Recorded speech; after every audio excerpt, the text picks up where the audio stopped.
The ink takes much longer to dry on nights like this. The humidity climbs up from the marshlands, settling into the valley like a heavy wet blanket, making everything just a bit damp to the touch. I keep a small container of fine, white sand right here on the corner of the desk. When the script refuses to set, you just take a pinch of it, just a tiny, granular pinch, and scatter it across the vellum.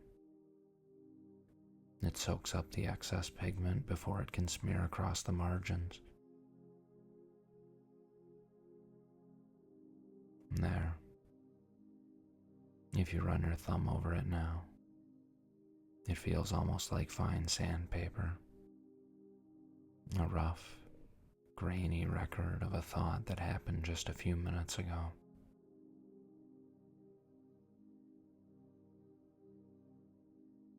I was looking back through the ledger from the 3rd century of the watchtower's construction. The astronomers back then didn't even use glass lenses.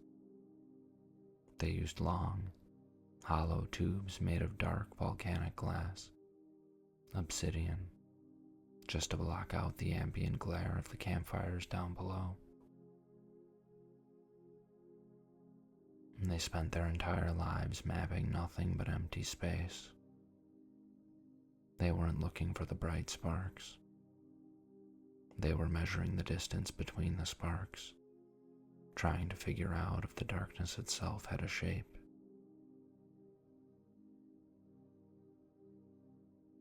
It makes you think about how we measure our own days. We mark the moments by the big disruptions, the storms, the eclipses, the broken promises. But the vast majority of it is just the quiet, unmapped intervals between the events. The apprentice I mentioned before, the one who noticed the northern crown splitting apart, he left another note hidden beneath the binding of this particular map. It wasn't written in the official lexicon. It was written in a shorthand used by the river merchants. He wrote that when the stars move, they don't leave empty space behind them. They pull the darkness along with them, stretching it thin, like old fabric being pulled too tight over a wooden frame. He was convinced that if the crown broke entirely, something behind the sky would start leaking through the tears. I used the dividers to check the distance again tonight.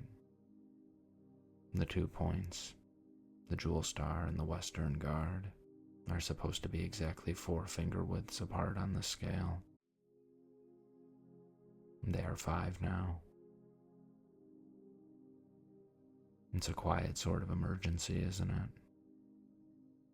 A catastrophe that takes 300 years to happen doesn't feel like a catastrophe at all.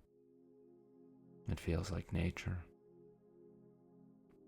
It feels like the way things have always been.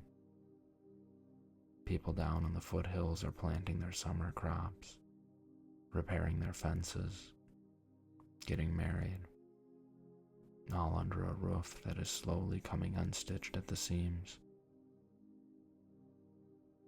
I wonder if the stars themselves feel the distance. If you were a spark of light that had been tethered to another spark for 3,000 years, would you feel a sense of relief when the gravity finally started to fail? Or would you feel a cold sort of panic as you drifted into the wider, lonelier parts of the void? The weight of the telescope is balanced by a system of lead counterweights that hang down into the central shaft of the tower. When you rotate the housing, you can hear them swinging down there in the dark, like giant pendulums brushing against the rough stone walls. 3 weeks now. 3 weeks and that amber light hasn't drifted by a single fraction of a degree. Everything else moves. The silver planet has already crossed into the house of the forge. The blue nebula is dipping below the western ridge. Even the clouds drift by in their hurried, ragged shapes. But that light, it stays pinned to the sky like a brass tack holding up a tapestry. I brought out the acoustic amplifier tonight. It's a strange piece of engineering. It looks like a massive brass horn, lined with the hammered silver foils they use to catch the vibrations of the upper atmosphere. When you hook it up to the base of the telescope mirror, it turns the whole structure into a massive ear. It doesn't pick up the wind. It picks up the friction of the starlight passing through the upper layers of cold air. Can you hear that? It's faint tonight, like a heavy wooden door swinging closed in an empty house 3 valleys over. That is the pulse from the empty region, the vacuum south of the Velvet Nebula. But when I align the amplifier directly with the unmoving amber light, the sound changes completely. It doesn't pulse.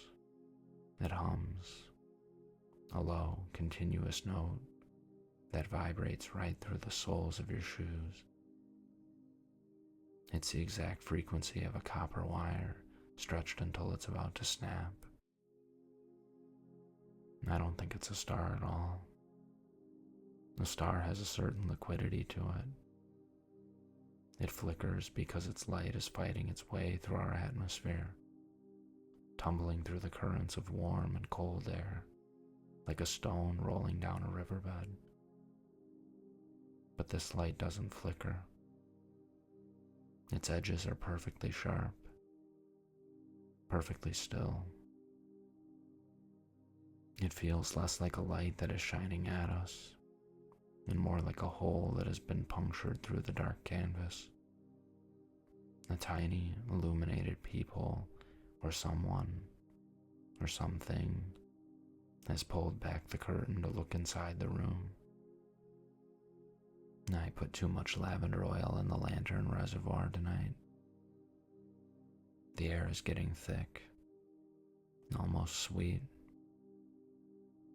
It makes the eyelids feel heavy, doesn't it? The way the shadow of the telescope frame stretches across the ceiling, moving so slowly you only realize it's shifted when you look away and look back again. Sometimes I get this strange sensation while sitting here in the dark. I feel like the tower isn't anchored to the mountain at all. I feel like we've detached from the earth, and we're just drifting through the black ocean, looking for a harbor that hasn't been built yet. The light just changed just now while I was speaking. The amber hue faded for a fraction of a second, turning a deep, bruised violet before snapping back to gold. And it was quick, like a blink.